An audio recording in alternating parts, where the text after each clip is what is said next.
Okay, welcome to another archived meditation from Intuitive, aka Adrienne Austin.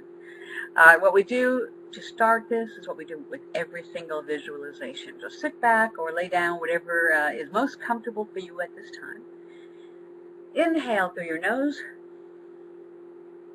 like you're smelling of your favorite flower. Just imagine holding a flower. And then let it out through the mouth, or like you're blowing out a candle. Very simple to remember. Smell the flowers, blow out the candle, just to get your body in a nice relaxed rhythm. We're going to enter the theater of the mind, as we always do for a visualization, so you don't have to do any work. All you've got to do is relax. Okay, let's go ahead and let's do a few inhalations and exhalations so we get ourselves relaxed and centered. Now go ahead and close your eyes. Remember, you don't need to look at me, just hear what I'm saying. Okay.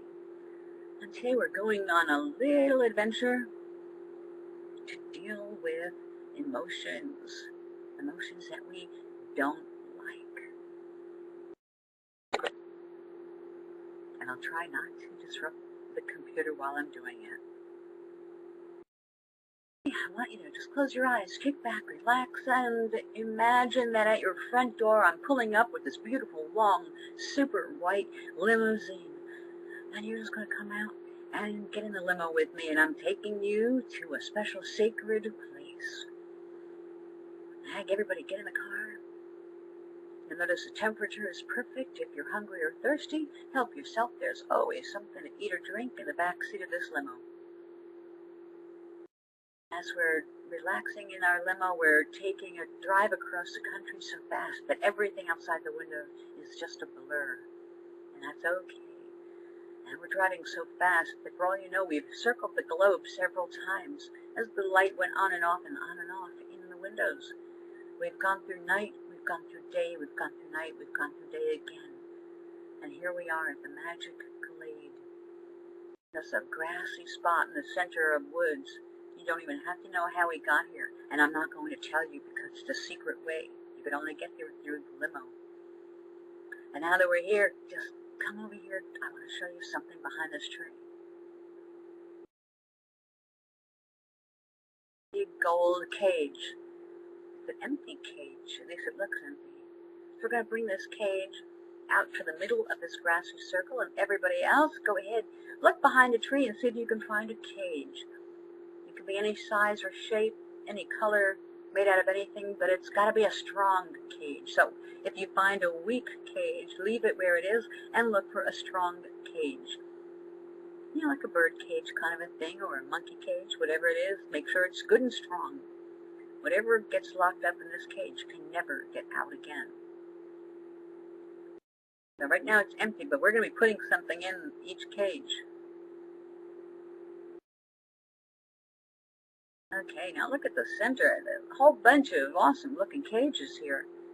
Now just stand in front of the one that is yours. Now I want you to think about something that you fear.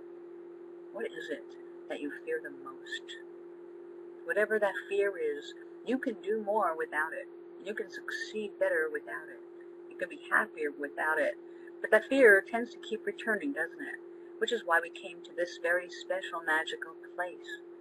Because only in this place can we lock up the fear to get it out of our way for a little while.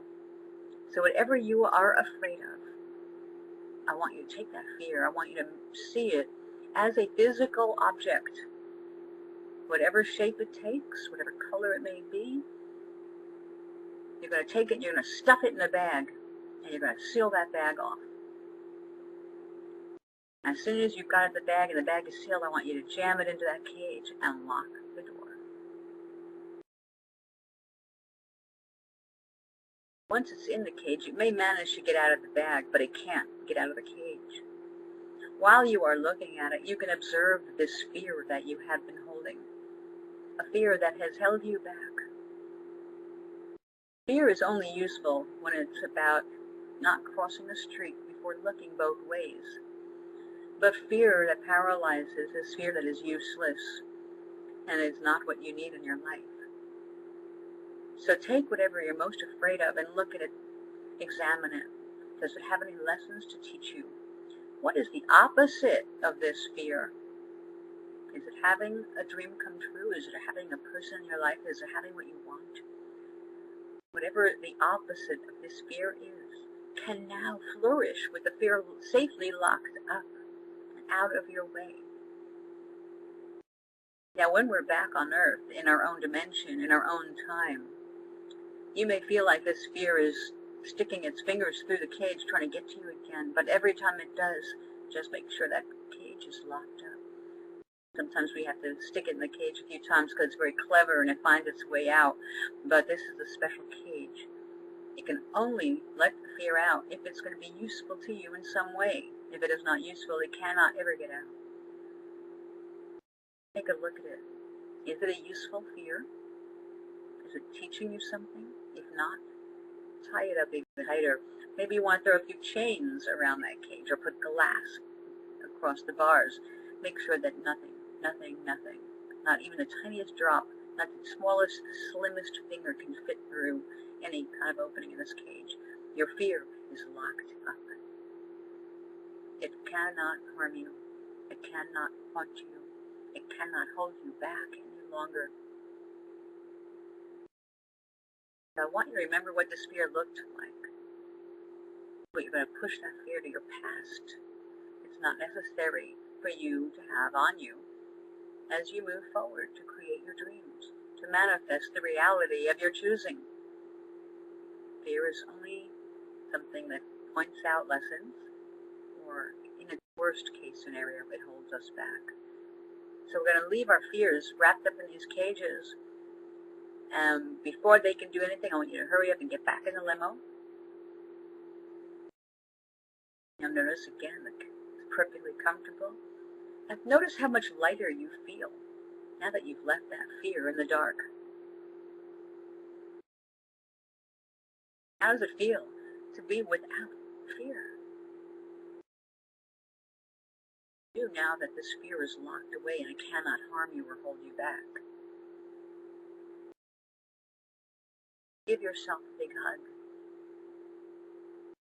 for being strong enough to put that fear where it belongs. For being strong enough and wise enough to understand that although fear has a purpose, it is not always a good one, and it is not always necessary to be around it in order for you to accomplish your goals. Now, if you look around the limo, aside from noticing how comfortable you are and how relaxed you are, notice too, if you are still thirsty or if you're hungry, if you want to smell some flowers, everywhere you look in this limo, there is exactly what you need, exactly what you desire. Your favorite drink, your favorite food, your favorite flowers. Love flowers, then inhale the sweetest ones and feel that smell going through your entire body, filling you with lightness of being. You are starlight. You are gold. Now, I will drive you back to your house. When I count to 3, the door will open, and you can get out and get back into your chair in front of your computer. But don't open your eyes yet. You can do it blindfolded. You know the way so well. 1, 2.